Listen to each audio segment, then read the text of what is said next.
Assalamualaikum warahmatullahi wabarakatuh.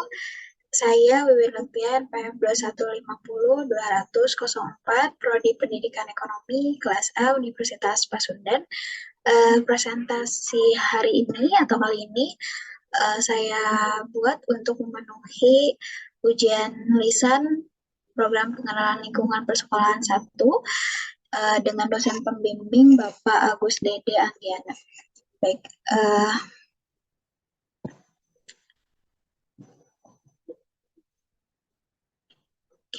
sebelum saya menjelaskan keseluruhan daripada hasil kegiatan pengenalan lingkungan persekolahan yang pertama ini, izinkan saya untuk menguraikan apa saja yang akan saya jelaskan di presentasi kali ini.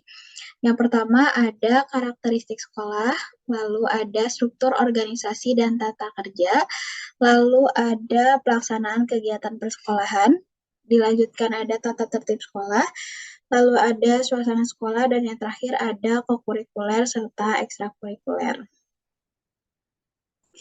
Baik, penjelasan pertama itu tentang profil sekolah, di mana SMK Negeri 4 Bandung ini didirikan tahun 1962 dengan status sudah negeri, lalu akreditasinya A, jurusannya terdiri dari teknik elektronika, teknik ketenaga listrikan, pengembangan perangkat lunak dan GIM, teknik jaringan komputer dan telekomunikasi, dan yang terakhir DKV atau desain komunikasi visual. Alamat dari SMK Negeri 4 Bandung ini yaitu Jalan Keliningan nomor 6, RT 02, RW 05, Kelurahan Turangga, Kecamatan Lengkong, Bandung, dengan kode pos 40264. Baik, selanjutnya saya akan menjelaskan terkait sejarah SMK Negeri 4 Bandung. Dimulai di tahun 1962, yaitu di mana tahun ini adalah tahun awal berdirinya SMK Negeri 4 Bandung, namun dulunya memiliki nama STM Negeri 2 Bandung, bukan SMKN 4 Bandung. Dan berdirinya pun di Jalan Ciliwung, Bandung, dengan jurusan berbeda dengan jurusan yang ada sekarang, yaitu dulu ada mesin, bangunan, listrik, dan kimia. Lalu seiring dengan berjalan waktu di tahun 1965, STM Negeri 2 Bandung ini pindah ke Jalan Klenteng, lalu pindah lagi di tahun 1969 ke Jalan Keliningan, di mana Jalan Keliningan ini jalan di mana SMK Negeri 4 Bandung sekarang ada. Pada saat itu jurusannya baru ada listrik instalasi, listrik pemakaian, dan elektronika komunikasi. Lalu pada akhirnya tahun 1999 atau sekitar tahun 2000-an, STM Negeri 2 Bandung ini berubah namanya menjadi SMK Negeri 4 Bandung hingga sekarang, dan beralamat tetap di Jalan Keliningan dengan jurusan terkait teknologi dan industri sesuai dengan yang saya sebutkan di slide awal.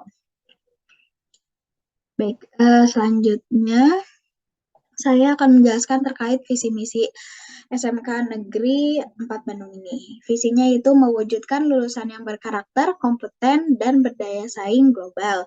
Lalu misinya ialah menanamkan budaya agamis untuk membentuk karakter unggul dan berakhlak mulia. 2. Menyediakan lingkungan yang kondusif dan menyenangkan. Ketiga, meningkatkan mutu pendidik dan tenaga kependidikan. Yang keempat, mengembangkan kurikulum implementatif berbasis industri yang fleksibel. Yang kelima, menyediakan sarana dan prasarana praktik yang representatif. Dan yang terakhir, meningkatkan hubungan kerjasama dengan IDUKA baik nasional maupun internasional. Selanjutnya di sini ada tujuan sekolah yang disingkat menjadi Kuat Makrifat. K-nya itu artinya konsisten, maksudnya ialah konsisten dalam menuntut, mencari, mengembangkan, dan mengaplikasikan ilmu pengetahuan. Lalu ulet atau tidak mengenal atau tidak pantang menyerah. Yang ketiga itu A, yaitu agamis. Jadi semua staf, pengajar, karyawan, maupun guru ataupun siswa diharapkan dapat menjalankan agamanya dengan benar. Lalu huruf T-nya itu adalah terampil. Jadi diharapkan atau tujuan dari SMK Negeri 4 Bandung ini adalah mendidik siswanya supaya menjadi lulusan yang terampil dalam pekerjaan sesuai dengan program keahlian yang dituju. Dan yang terakhir makrifat yang diambil dari kata bahasa Arab, yaitu artinya memberi manfaat. Oke, selanjutnya kita akan bahas terkait eh, struktur sekolah atau struktur organisasi sekolah SMK Negeri 4 Bandung. Ini strukturnya ya teman-teman. Saya akan jelaskan satu-satu dimulai dari yang paling atas ke bawah dan sampai ke guru atau wali kelas. Oke. Di sini yang pertama adalah komite sekolah. Komite sekolah ini tugasnya apa? Yaitu melakukan kerjasama dengan masyarakat ataupun pemerintah yang berkenaan dengan penyelenggaraan pendidikan yang bermutu. Jadi ikut andil untuk memberikan saran ataupun memberikan dana kepada sekolah untuk atau tujuannya untuk membuat pendidikan di SMK 4 Bandung ini lebih bermutu. Yang selanjutnya adalah pengawas sekolah, yaitu mengawasi hal-hal yang berhubungan dengan sekolah supaya tidak ada penyalahgunaan wewenang dan sebagainya. Atau tidak ada hal-hal yang menyeleneh yang dilakukan di area sekolah. Yang selanjutnya ada kepala sekolah, yaitu bertanggung jawab atas urusan sekolah kepada Dinas Pendidikan Kota Bandung dalam hal manajerial ataupun keseluruhannya. Selanjutnya ada Kasubag TU, yaitu tugasnya menyusun program kerja, rencana anggaran, dan menyusun data statistik sekolah. Yang dimana Kasubag TU ini memimpin para staf TU lainnya yang berada di bawahnya. Selanjutnya, di barisan kedua itu ada Wakasek, dimulai dari Wakasek bidang pengendalian mutu. Tugasnya adalah menyusun rencana, mengoordinasi, memantau, mengevaluasi, dan melaporkan kepada kepala sekolah program kerja untuk setiap unit kerja. Jadi selain membuat harus mengawasi dulu dan melaporkan pada akhirnya kepada kepala sekolah. Yang selanjutnya ada Wakasek bidang kurikulum, yaitu merancang dan melaksanakan rencana kurikulum pendidikan yang berlaku untuk seluruh jurusan. Selanjutnya ada Wakasek bidang kesiswaan, dengan tugas menyiapkan hal dan berhubungan dengan siswa. Contohnya kayak menyiapkan PPDB, terus menyiapkan MOS. Nah, itu disiapkan oleh Wakasek bidang kesiswaan. Selanjutnya ada Wakasek bidang sarana prasarana dengan tugas menyiapkan hal-hal yang berhubungan dengan sarana prasarana sekolah. Contohnya ialah menata inventaris sekolah, hal-hal atau fasilitas yang dibutuhkan sekolah, mengecek apakah ada yang rusak atau tidak, harus mengganti atau tidak. Nah, itu adalah tugas dari Wakasek bidang sarana prasarana. Selanjutnya, ada Wakasek bidang hubungan industri, di mana tugasnya itu mengatur hubungan sekolah dengan lembaga luar sekolah. Karena SMK ini bukan SMA, di mana ini adalah kejurusan, yang nantinya itu pihak sekolah bisa mengenalkan atau memberi perluasan anak yang sudah lulus bisa dikerjakan di suatu tempat, makanya dibutuhkan Wakasek bidang hubungan industri. Sedangkan jika di sekolah menengah atas, Wakasek ini tidak ada atau Wakasek bidang hubungan industri tidak diadakan. Selanjutnya ada Kaprodi Teknik Ketenaga Listrikan, Kaprodi Teknik Komputer dan Informatika, ada Kaprodi Teknik Elektronika. Ketiga Kaprodi ini tugasnya sama, yaitu melaksanakan dan mengendalikan serta memantau kurikulum yang telah dibuat di kegiatan belajar mengajar. Jadi kan kurikulumnya sudah dibuat nih gitu oleh Wakasek kurikulum. Nah, Kaprodi ini tugasnya melihat apakah sesuai atau tidak dengan jurusannya, tercapai atau tidak. Nah, ini masing-masing Kaprodi ini bertugas untuk mengecek itu semua di jurusannya masing-masing. Selanjutnya ada bagian koordinator. Koordinator Teknopark, yaitu tugasnya menghubungkan sekolah dengan dunia industri dan instansi yang relevan untuk bekerja sama. Jadi koordinator Teknopark ini ada di bawah naungan Wakasek Hubungan Industri. Jadi masih melanjutkan tugas yang sama. Lalu ada koordinator SDM, yaitu mengkoordinasi pelaksanaan tugas para staf sekolah. Ada koordinasi, maaf, Ada koordinasi BK, yaitu kerjasama dengan wali kelas untuk masalah siswa atau menangani segala masalah yang berhubungan dengan siswa. Ada koordinator ICT atau tugasnya ini mengatur, mengontrol, dan mengevaluasi sistem teknologi informasi terkait sekolah. Jadi kalau ada web sekolah nih untuk membagikan informasi, nah itu koordinator ICT lah yang mengurusnya. Selanjutnya ada koordinator perpustakaan dengan tugas memastikan pelayanan perpustakaan berjalan dengan lancar. Dan yang terakhir ada kepala lab IPA, koordinator mapel ABC dan mulok. Tugasnya menyusun, merencanakan, dan bertanggung jawab atas program pengajaran. Jadi karena ini SMK, bukan SMA, di mana ketika observasi dikatakan oleh gurunya, setiap angkatan itu dibagi-bagi, misalkan ada kelas kelas 1 SMA dari abjad A sampai D, misalkan bulan sekarang kebagian mapel apa gitu, dan yang sebagiannya lagi kebagian mapel jurusan. Nah, itu diatur oleh Wakasek Kurikulum dan ditanggungjawabkan atau direncanakan serta oleh kepala lab IPA dan mapel ini supaya terkoordinasi dengan baik. Selanjutnya, selanjutnya ada pelaksanaan kegiatan persekolahan atau hal-hal yang dilakukan secara rutin di SMK Negeri 4 Bandung ini. Yang pertama ada upacara bendera, di mana upacara bendera ini dilakukan tidak setiap minggunya, jadi dalam 1 bulan itu melakukan 2 kali upacara bendera. Misalkan karena 1 bulan itu ada 4 minggu, minggu pertama upacara bendera, minggu kedua tidak, minggu ketiga upacara bendera, minggu keempat tidak. Nah, siapa saja yang mau mengikuti upacara bendera, semua angkatan, semua jurusan ikut karena luas lapangan sangat mencukupi untuk jumlah siswa yang cukup banyak pula.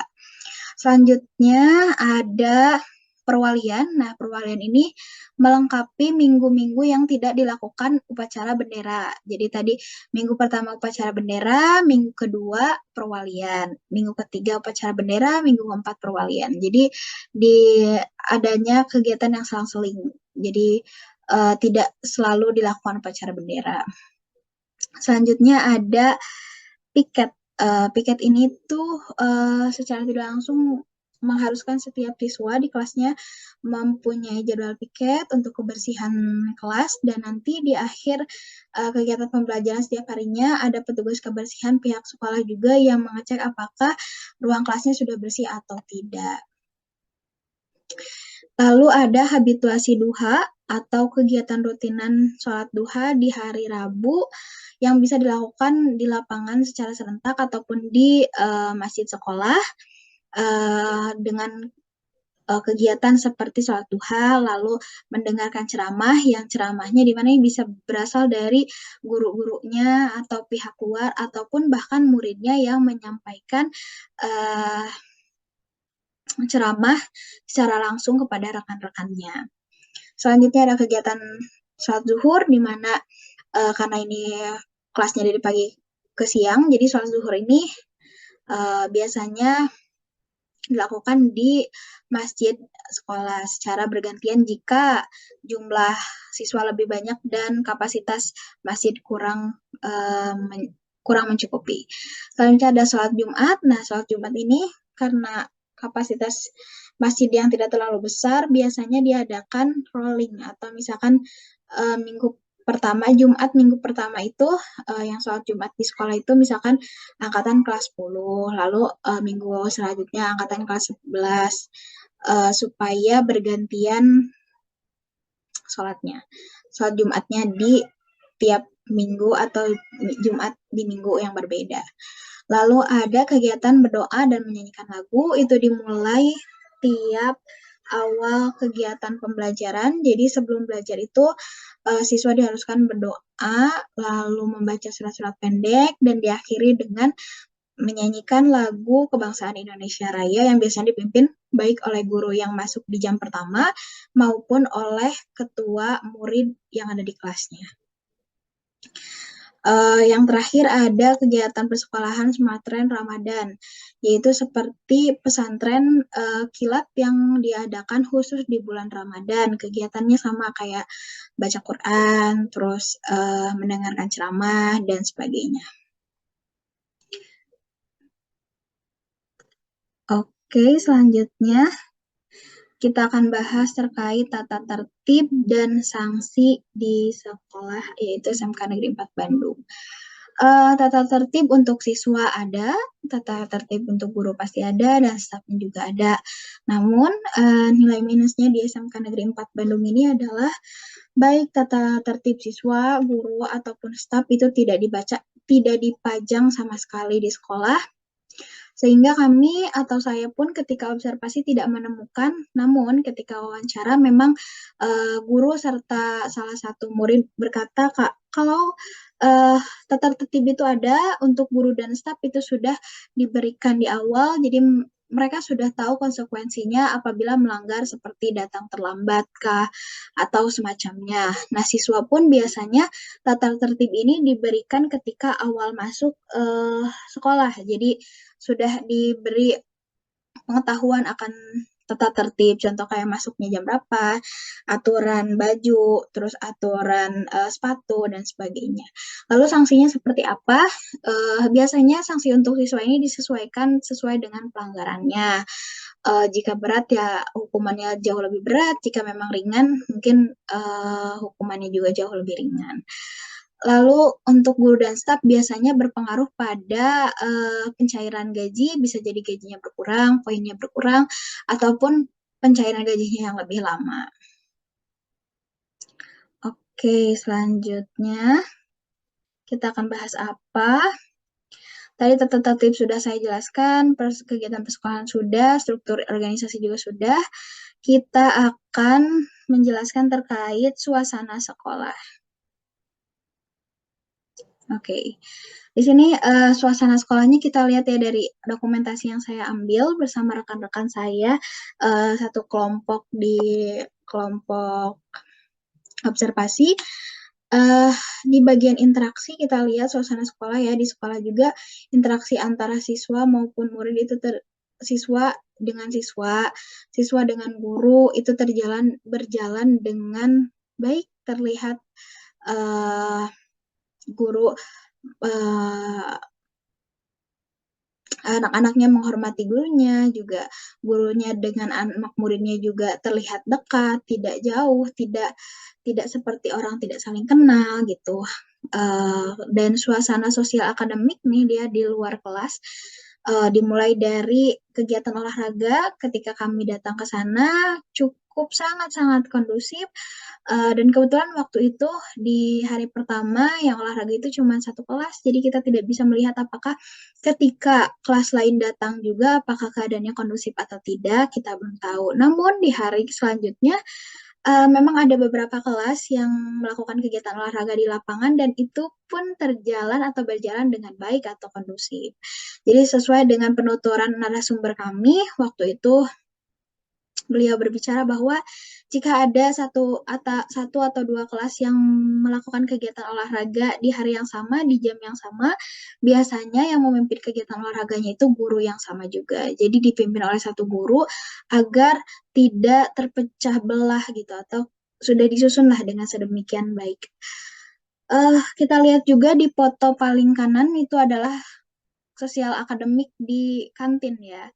Kita lihat bahwa tidak terlalu ramai karena sejujurnya kantinnya itu kecil. Nah, ini minusnya adalah luas bangunan di SMK Negeri 4 Bandung ini banyak, ya luas maksudnya. Cuman ada beberapa fungsi atau daerah yang menurut saya kurang berfungsi gitu dengan baik. Contohnya kayak tempat duduk yang ditempatkan di dekat area kepala sekolah. Nah, ruang kepala sekolah di mana itu jarang dikunjungi, jadi terlihat lebih sepi sehingga bisa disebut areanya itu lebih nganggur gitu. Sedangkan area kantin lebih kecil sehingga menurut penuturan narasumber pun berkata bahwa banyak siswa yang sengaja memesan makanan dari luar karena iya karena kantinnya itu kecil gitu. Walaupun tapi nilai plusnya lagi adalah kantinnya bersih, ya karena para muridnya dan juga pedagangnya pun punya inisiatif di setiap dekat meja itu ada tong sampah yang terbuat dari kardus gitu. Jadi anak-anak sudah terbiasa untuk membuang ke bawah tapi tidak berserakan gitu langsung kepada tempatnya. Walaupun tempatnya bukan tempat sampah beneran gitu, hanya satu kardus gitu. Dan itu menurut saya sangat membuat kantin ini terlihat tidak berantakan, tidak bau juga karena sampahnya tidak berserakan di mana-mana. Itu nilai plusnya. Walaupun kecil, tapi terlihat apik gitu di mata. Selanjutnya, ini kegiatan sosial di foto sebelah kirinya dari kantin. Itu adalah di lab-lab atau di tempat mereka praktik gitu ya. Kebetulan ketika saya mengunjungi ke sana bersama rekan-rekan, mereka sedang tidak ada jam pelajaran tampaknya dan tidak ribut juga.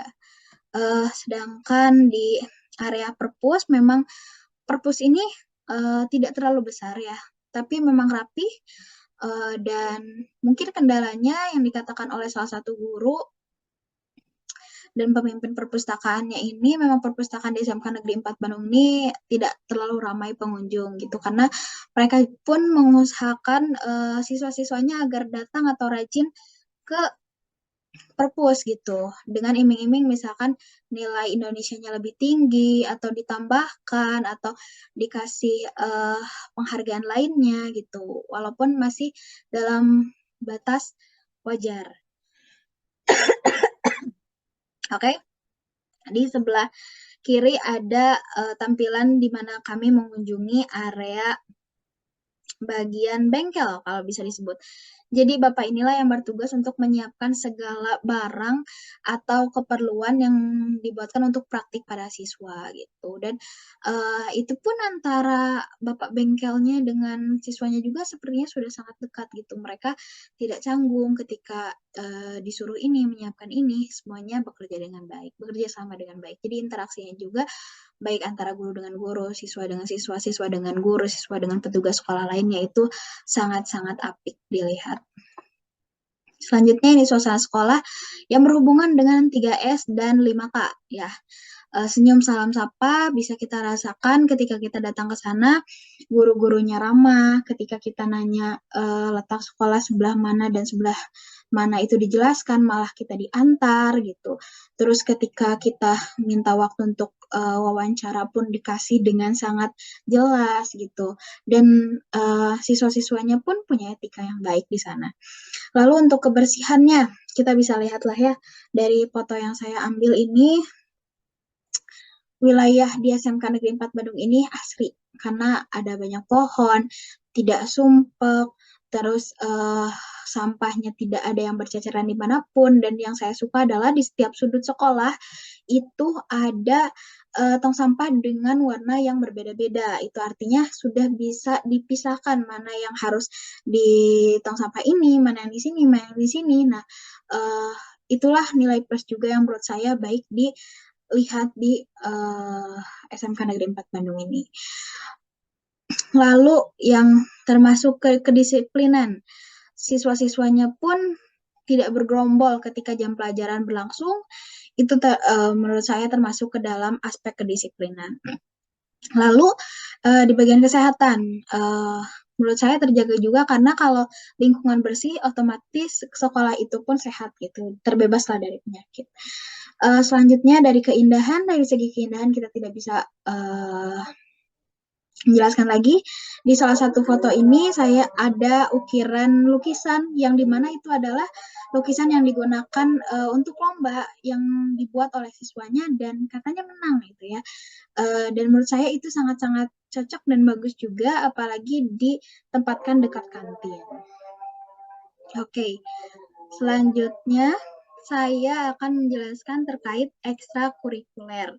Yang dimana ekstrakurikuler ini tuh dibagi jadi 4 bagian, ada yang terkait atau bisa disebut sebagai eskul olahraga, eskul seni, eskul education, dan eskul lainnya atau sisanya. Oke, di sini ada eskul olahraga. Ya, ada futsal, ada basket, voli, silat, bulu tangkis, dan karate. Dan ini beberapa dokumentasinya yang saya ambil dari Instagram SMK 4 ataupun eskul-eskulnya, dan tidak ada beberapa ada eskul yang memang kurang dari segi dokumentasi. Jadi saya hanya mendapatkan segini saja. Lalu ini eskul di bidang seninya ada gamelan, angklung, padus, dan seni tari. Lalu di eskul education atau yang berhubungan pendidikan, ini ada English Club, ada Japanese Club, ada robotik, ada orbit, ada panel, dan ada elko. Jadi di sini tuh eskulnya berhubungan sama jurusan-jurusan mereka gitu. Jadi masih keterkaitan gitu jurusan dengan ini, di mana kalau panel itu singkatannya di paguyuban anak elektrik gitu kan, ini adalah jurusan elektriknya gitu. Terus singkatan dari orbit juga Organization of Basic Information Technology gitu. Jadi ini tuh semua berhubungan sama jurusan mereka gitu. Jadi mereka bisa menguatkan pengetahuan mereka di eskul-eskul ini. Nah, yang terakhir nih, eskul yang lainnya, yaitu yang menurut saya basic selalu ada di setiap sekolah biasanya. Ada pramuka, PMR, paskibra, OSIS keputrian, rohis, dan jurnalistik. Jurnalistik. Dan yang saya kagumi di jurnalistik ini bagus. Ya, dari segi pengambilan foto, pengambilan video ketika ada acara di sekolah maupun melangsungkan kegiatan di luar sekolah itu sangat-sangat baik dokumentasinya. Mungkin karena memang ada bakat di jurnalistik dan itu tertumpah ruahkan di eskul ini gitu ya. Contoh foto data ini tuh ada yang paling tengah ya ini. Nah, itu foto hasil dari eskul jurnalistik SMK Negeri 4 Bandung. Oke. uh, ini ya, kita akan bahas selanjutnya ke kokurikuler ya. Kalau tadi ekstrakurikuler atau kegiatan yang menunjang kemampuan siswa di luar pembelajaran, ada juga kokurikuler atau kegiatan siswa yang berhubungan dengan pembelajaran yang dilakukan di luar sekolah, yang terbagi menjadi dua, ada kunjungan industri dan study tour. Biasanya di SMA itu kegiatan kokurikulernya hanya study tour, yaitu kegiatan pergi keluar kota, mengunjungi daerah-daerah peninggalan sejarah dan sebagainya gitu. Nanti kita disuruh untuk membuat laporannya dan semacamnya. Nah, itu study tour. Nah, beda lagi nih karena ini SMK, salah satu kokurikulernya itu adalah kunjungan industri. Sama seperti study tour, di mana pergi keluar kota untuk mengunjungi pabrik-pabrik atau uh, apa ya, kawasan industri yang disesuaikan dengan jurusannya masing-masing. Nah, ini adalah dokumentasi yang saya ambil dari Instagram beberapa kelas ya, salah satu kelas mungkin di SMK Negeri 4 Bandung yang mengabadikan momen ketika mereka melakukan kunjungan industri dan study tour. Baik, dari keseluruhan yang saya sampaikan, saya rasa SMK Negeri 4 Bandung ini sangat baik ya di segi pembelajarannya, di segi suasana sekolahnya, di segi ketertiban sekolahnya, di segi kenyamanannya pun sangat-sangat baik gitu. Mungkin minusnya SMK Negeri 4 Bandung ini adalah satu, ada mading sekolah yang kurang terurus. Jadi madingnya itu ditempatkan di area-area sekolah yang tidak terlihat sehingga jarang orang yang berminat gitu untuk melihat mading, yang madingnya pun tidak hidup gitu. Tidak banyak informasi yang bisa kita tahu dari mading sehingga mading itu hanya hiasan sebagai orang yang lewat saja gitu, tidak menarik perhatian untuk dilihat. Terus mungkin kekurangan lainnya adalah area sekolah yang tidak difungsikan dengan baik gitu.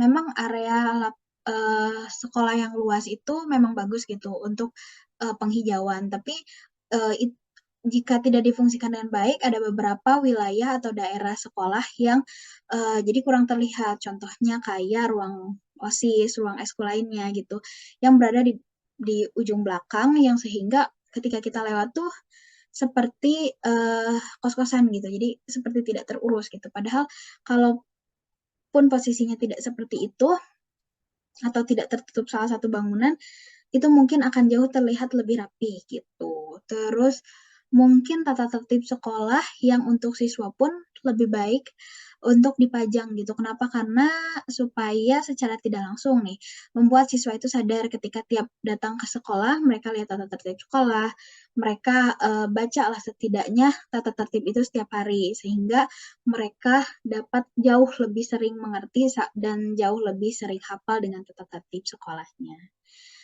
Baik, kita sudah di penghujung presentasi. Saya ucapkan terima kasih atas perhatiannya. Mohon maaf apabila ada salah-salah kata ketika selama presentasi berlangsung. Wassalamualaikum warahmatullahi wabarakatuh.